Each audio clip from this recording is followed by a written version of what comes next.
A vida é uma representação. A questão é decidir de que lado do palco você vai estar. Se você vai assumir as rédeas da sua trajetória ou se vai ficar assistindo na arquibancada.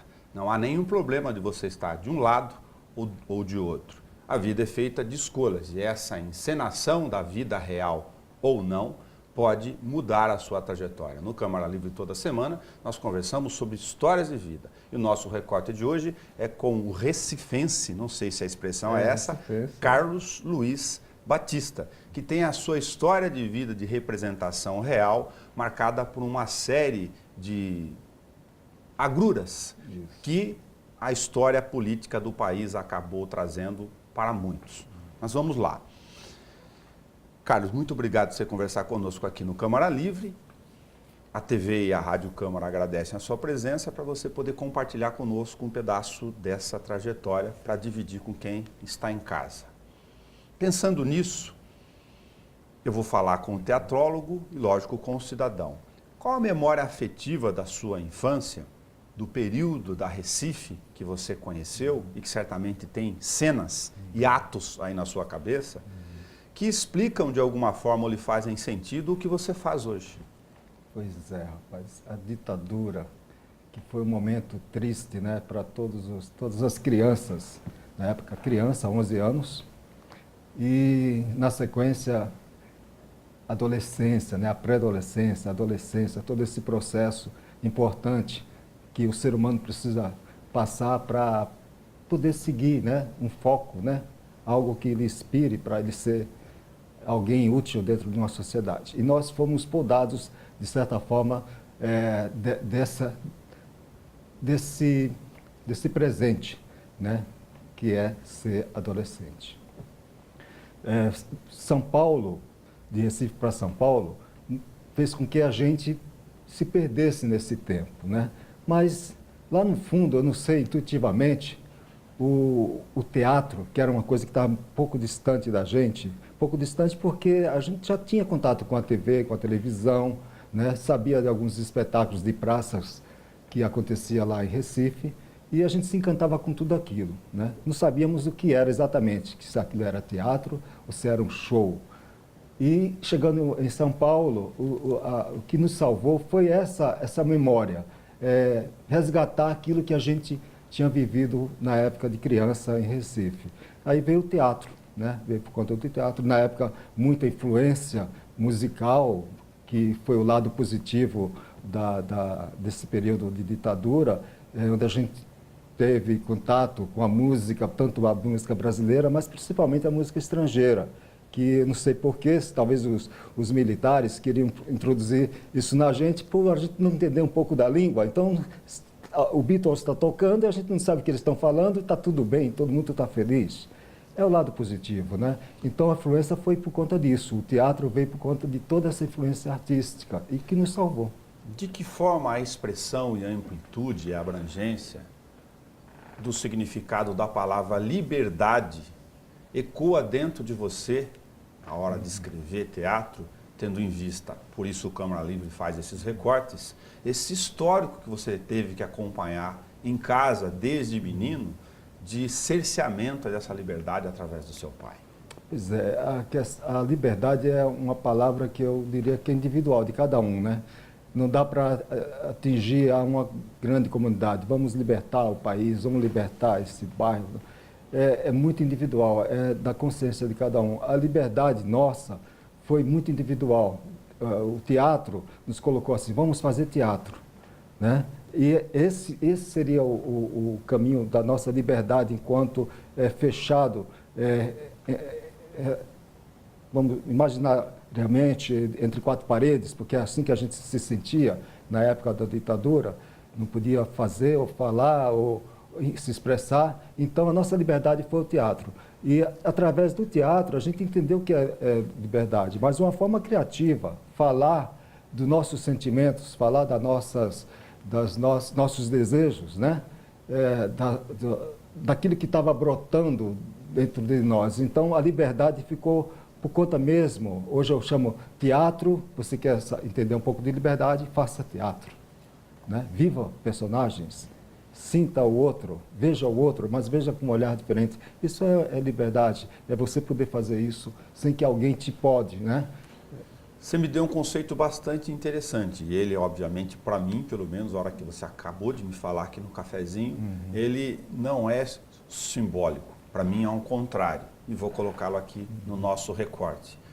Seu pai, em função da circunstância do meio político, a fase aguda de perseguição no país, pegou a família e foi para São Paulo em busca de sobrevivência e algum outro espaço, as duas coisas ao mesmo tempo. E lá ele dizia que não era para trazer amigos em casa. Isso te levou a formar o primeiro grupo de teatro, Safo, na escola, como um elemento. O que o seu pai estava lhe dizendo quando ele falava, não traga amigos em casa?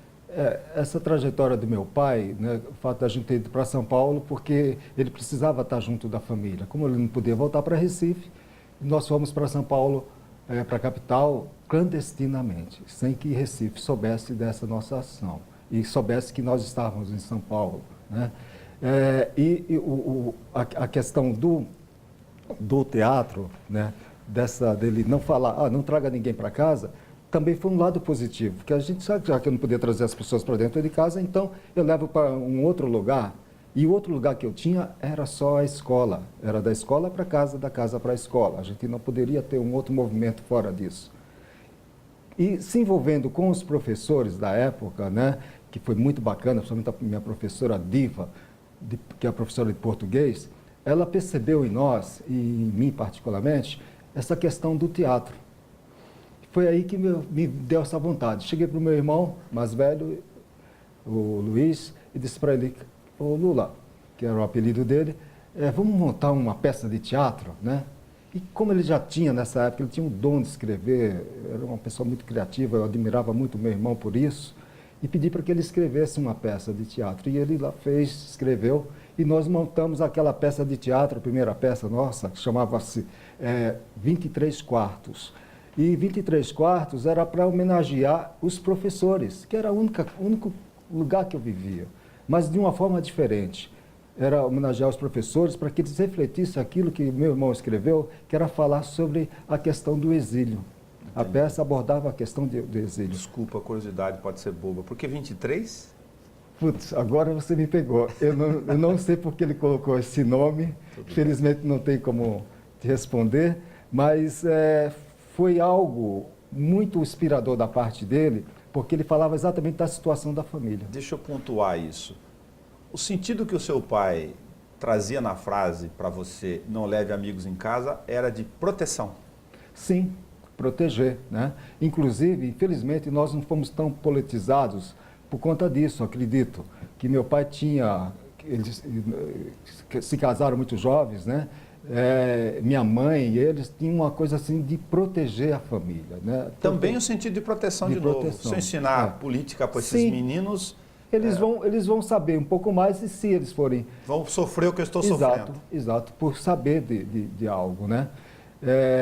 Eu acredito que foi isso, que ele teve essa intenção, mas também eu vejo com bons olhos, né? Já está escrito, então, nessa trajetória sua, por um outro viés, você vê que quando uma porta fecha, a janela aponta para um outro canto. Pronto, exatamente. O coletivo e nasceu o grupo Safo, homenageando a poetisa grega.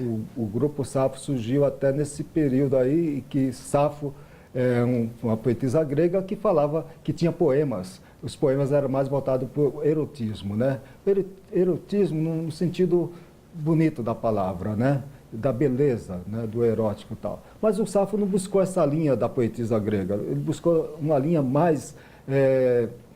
não ficou só nessa questão da poetisa, mas na questão mesmo política e social. Ali a gente começou a entender o processo social com a peça que o meu irmão escreveu. O que o jovem Carlos Batista, que estava em São Paulo, conhecendo o mundo das artes, enfim, fazendo a sua fase de desenvolvimento no caminho da rotina, da trajetória adulta, escolheu o Bauru, no meio desse horizonte da juventude aí? Putz, olha, eu acho que fica meio como o que quer dizer 23 quartos, né? Porque Bauru, ela me encantou no momento que um casal de amigos vieram morar aqui na cidade, e amigos, inclusive, por parte da minha esposa, da Beth, amigos de infância, e a gente tinha uma certa um carinho muito grande por eles e vindo a Bauru com frequência para visitá-los em datas de feriados e tal. E achamos a cidade interessante, mas não, a princípio não era para morar, a princípio era mesmo para passar alguns dias aqui na cidade. E quando no movimento teatral em São Paulo, isso é interessante comentar, foi em 84, quando surgiu a AIDS, minha filha, né, tinha 2 anos de idade, e a gente teve muito contato com amigos, né, ligado à TV, ligado ao próprio teatro, e que tinham sintomas dessa doença. Essa doença causou uma grande pane no meio artístico, né? Na juventude. Em todos, houve uma discriminação, inclusive, né? Quem era artista de teatro poderia ter AIDS, porque era aquela coisa assim, a ignorância realmente ela complica o processo do conhecimento. E a gente estava nesse caldeirão da ignorância, a gente não sabia que doença que era essa, mas sabia-se que um amigo nosso que visitou a minha casa e beijou a minha filha no rosto, morreu de AIDS. Na hora houve um apavoramento, né? Entramos em pânico. Puxa, vamos embora daqui, né? E a ideia era morar em Minas Gerais. Na época eu trabalhava na Editora Abril, né? E abandonar todo o processo. Estávamos para produzir um espetáculo que estrearia no Maria Della Costa, no Teatro Maria Della Costa, que é o Habitante do Sonho, que tem tudo a ver com Bauru, que no final veio para Bauru. Íamos morar em Minas Gerais, mas descobrimos que Minas, com toda a parte mística que tem aquela região, das águas, São Lourenço especificamente, não tinha as necessidades que a gente precisava para educar a nossa filha. Contando de forma bastante prática, você viu uma cidade que te encantou de um eixo próximo de São Paulo, sim, geograficamente exatamente. No centro. Olhando o mapa, disse, olha, e se a gente for lá morar perto dos nossos amigos?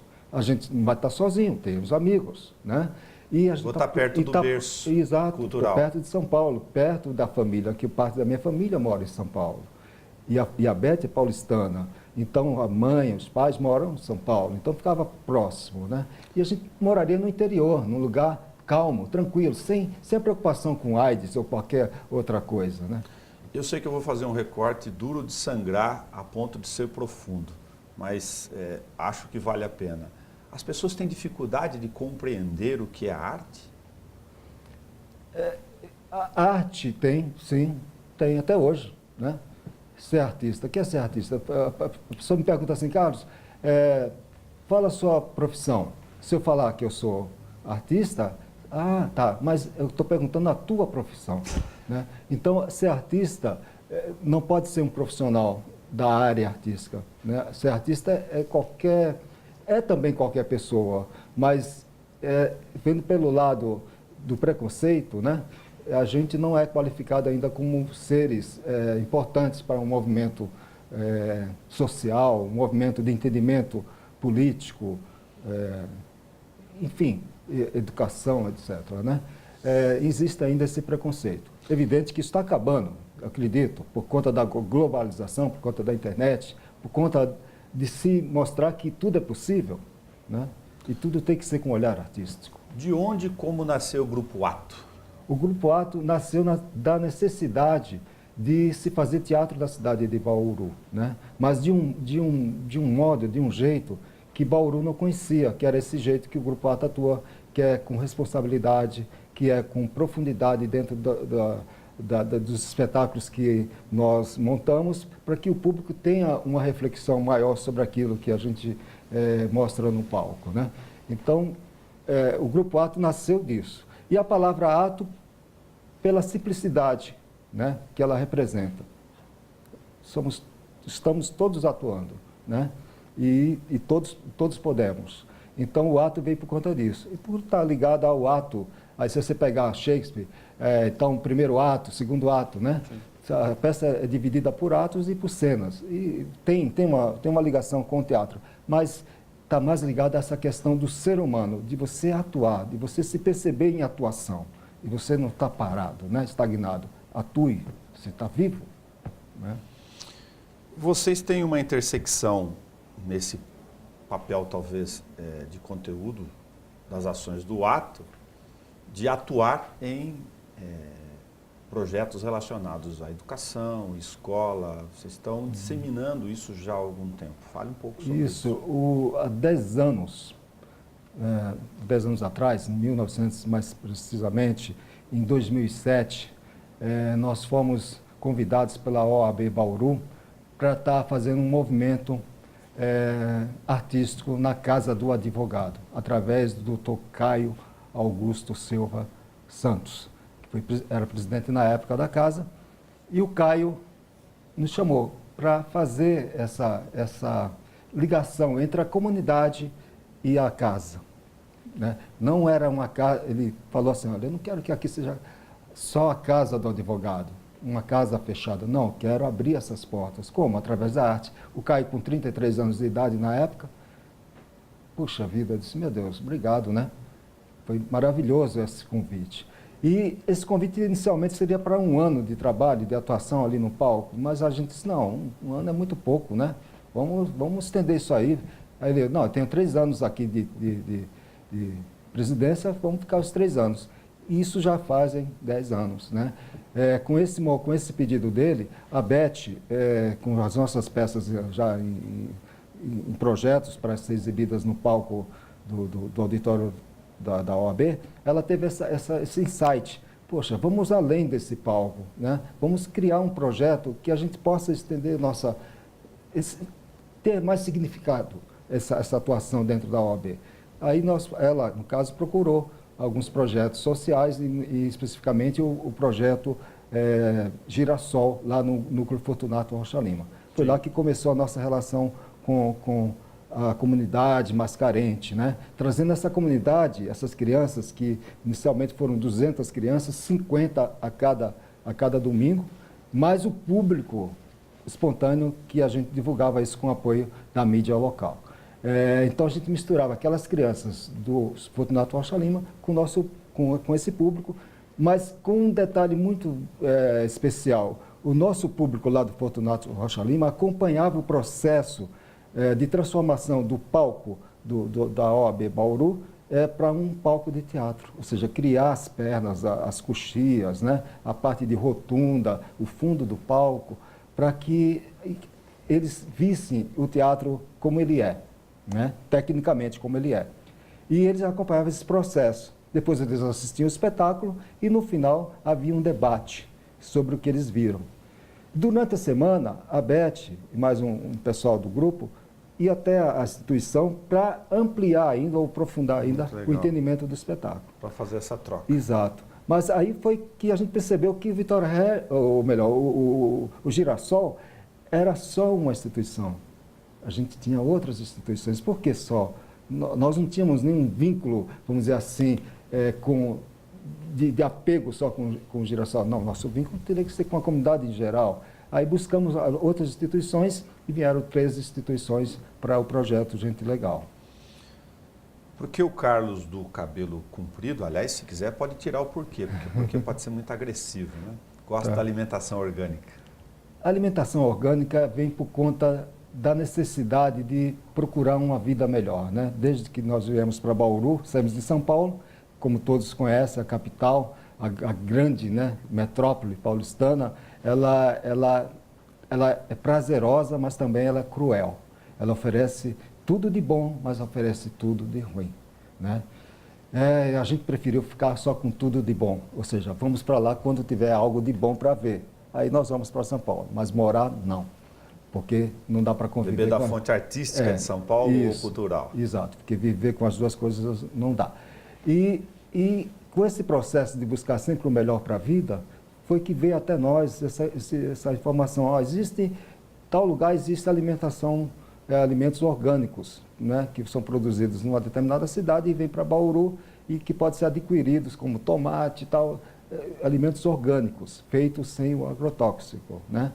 E a gente eu já tive problemas de saúde graves, inclusive, e a gente sempre com essa passagem por essas situações, fomos buscando como se alimentar melhor para poder viver melhor, né?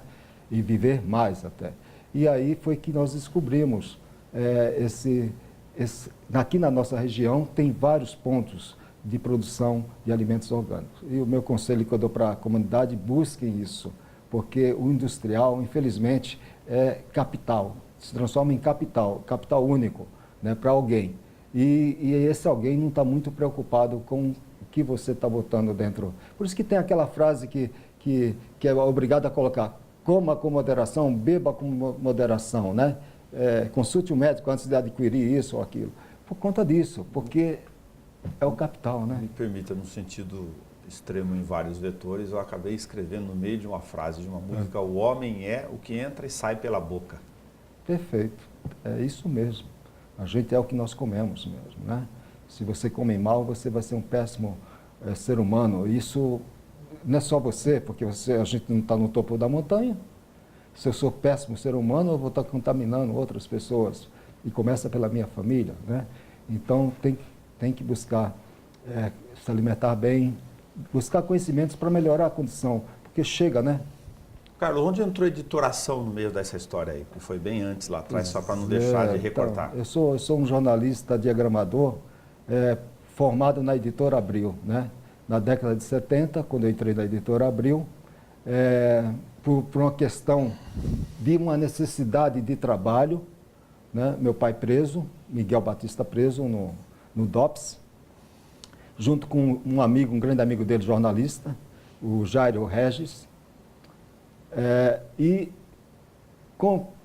ali confabulando tal, ficou sabendo, você trabalha na Abril, precisava botar um filho meu lá, né, arrumar um trabalho, e na época não existia essa tecnologia toda. Ele conseguiu que um outro amigo na Editora Abril, não sei como foi isso, que me chamasse para ser freelance na Editora Abril.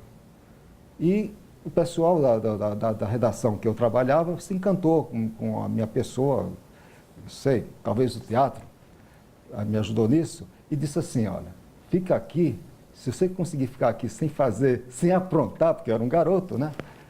Sem aprontar, você vai ser contratado, e tem mais, nós vamos te dar o MTB, né, para que você seja um jornalista e tenha um trabalho, vamos dizer assim, oficial, né, dentro da instituição, da Editora Abril. E eu fiquei lá 13 anos. Isso te encantou? Sim, opa, porque o jornalismo... Você enxergou a oportunidade. Eu trabalhei, olha, a primeira revista Playboy, eu estou lá, meu nome está lá. Chamava-se a revista Homem, porque na época o royalty custava muito caro, eu não sei se também essa informação fica meio duvidosa, se esse era o custo da palavra Playboy, na época era muito caro. Usar a marca. Usar a marca Playboy. Então criou-se a revista Homem, mas com todo o acervo da revista Playboy americana. E eu fiz parte desse grupo, desse processo, né? E era a época da ditadura. Então, as mulheres que apareciam nas revistas, né, podia aparecer só de lado, ou com a mão cobrindo parte dos seios e tal. Enfim, era uma coisa erótica e não assim tão pornográfica, né? Não tinha essa linha. Aliás, a Playboy não tem essa linha da pornografia, mas erotismo. Mas eu fiz parte com o jovem garoto. Chama Safo, esse título. Exato, eu acho que está aí o Safo. Foi parar fui parar lá na Editora Abril. Aí trabalhei na Quatro Rodas, em várias outras grandes publicações da Abril. Foi quando eu pedi demissão para vir para Bauru, né? E essa minha formação jornalística veio por conta disso. Eu ganhei esse direito de ser jornalista, porque, inclusive, na época, o presidente Audálio Dantas falou para a gente, falou assim: olha, é possível que o sindicato forneça esse MTB por conta dos estatutos da própria instituição, claro, né? Claro. Então, era possível se tornar um jornalista diagramador. Um jornalista editor de texto era mais complicado, teria que ter uma graduação, mas o diagramador não. Para fazer os nossos recortes aqui, vou escolher uma outra simbologia para tomar o teu tempo e compartilhar conosco. O que é a cena para você? A cena é agora. Nós estamos vivendo uma cena, né? Essa cena, ela começou, a cena tem 3 momentos, que é essa entrevista que você está me proporcionando, que está fazendo com que eu fale um pouquinho da nossa trajetória aqui em Bauru. Então, iniciamos a cena aqui. Agora, foram as primeiras perguntas. Não sei se eu estou no meio ou se eu estou no fim da cena, Mas quando nós terminamos aqui a nossa entrevista, a gente concluiu essa cena. Então a cena é um espaço dentro da história que tem um começo e um meio e um fim. Se eu passar para um outro momento da história, por exemplo, eu estou dentro de uma casa e passar para a parte externa da casa, eu estarei em outra cena, né?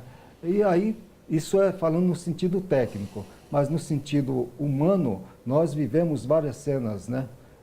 No sentido mais assim, cotidiano. Se nós analisarmos, nós vivemos o teatro constantemente em diversas cenas. Carlos Batista, a vida é uma representação? Sim, nós representamos constantemente e buscamos representar bem, né?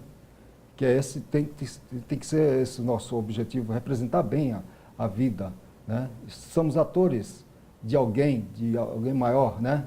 Somos personagens criados por esse autor maior. E nós temos um papel, cada um de nós temos um papel dentro da cena, ou de várias cenas. A vida é uma representação, eu acredito nisso. Não pode ser algo algo vazio, né? Tem que ter um contexto, tem que ter uma necessidade orgânica, né? A princípio é orgânica, para depois se tornar algo técnico, né? Por exemplo, aqui nós estamos tecnicamente sentados por uma questão técnica de uma câmera que tá posicionada, mas organicamente eu estou falando contigo, eu não elaborei essas palavras. Carlos Batista, muito obrigado por recortar conosco essas representações reais da vida concreta, das coisas que você acredita, das suas trajetórias e muito também por compartilhar. E se tem alguma questão que por alguma razão eu não lhe perguntei, que você gostaria de dizer, fique à vontade. Eu gostaria de dizer para as pessoas, para todos, né?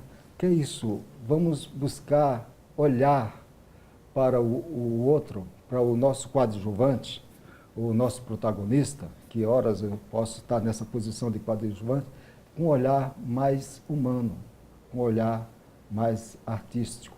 A arte é algo inerente a todo ser humano. Não existe um ser humano que não saiba, que não seja artista, né? Uma vez, posso prolongar rapidinho, claro. Um exemplo. Estávamos lá no Ponto de Cultura e eu estava lá com crianças de 2 anos, de 12, 13, e tinha lá um senhor de 60 e poucos anos, talvez 70. E eu estava numa lousa, porque nesse espaço tinha lá uma lousa, e o meu momento era falar com eles sobre artes plásticas. Eu sou desenhista. E aí eu perguntei para todos eles, inclusive para o senhor que estava lá, gente, quem sabe desenhar aqui? Aí a criança de 2 anos, eu. A outra mãe um pouquinho maior falou, eu. E alguns outros, e o senhor falou assim, não, eu não sei, eu não sou artista, não entendo isso assim. Então, gente, eu vou provar, eles falaram que eles não sabem desenhar. Eu vou provar que eles sabem desenhar. Quem topa essa parada? E eles toparam, inclusive o senhor topou. Perguntei para ele, o senhor sabe fazer uma bola? Um círculo? E ele disse, sim, lógico. Então tá ótimo, vamos fazer um círculo. Aí fui para a lousa, eu fiz um círculo, pedi para que eles fizessem no papel, todos fizeram o círculo. Olha, ficou igual, o seu ficou melhor que o meu, ficou ótimo.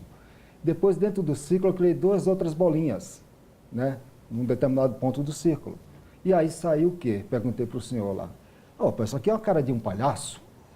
Eu disse, mas quem fez? Aí ele falou, fui eu. Somos todos artistas. Muito obrigado por você recortar conosco aqui no Câmara Livre. Gratidão. Vou lembrar uma frase de uma canção. O jogo da vida não é para assistir sentado, passivo na arquibancada. Suba no palco. Até o nosso próximo encontro.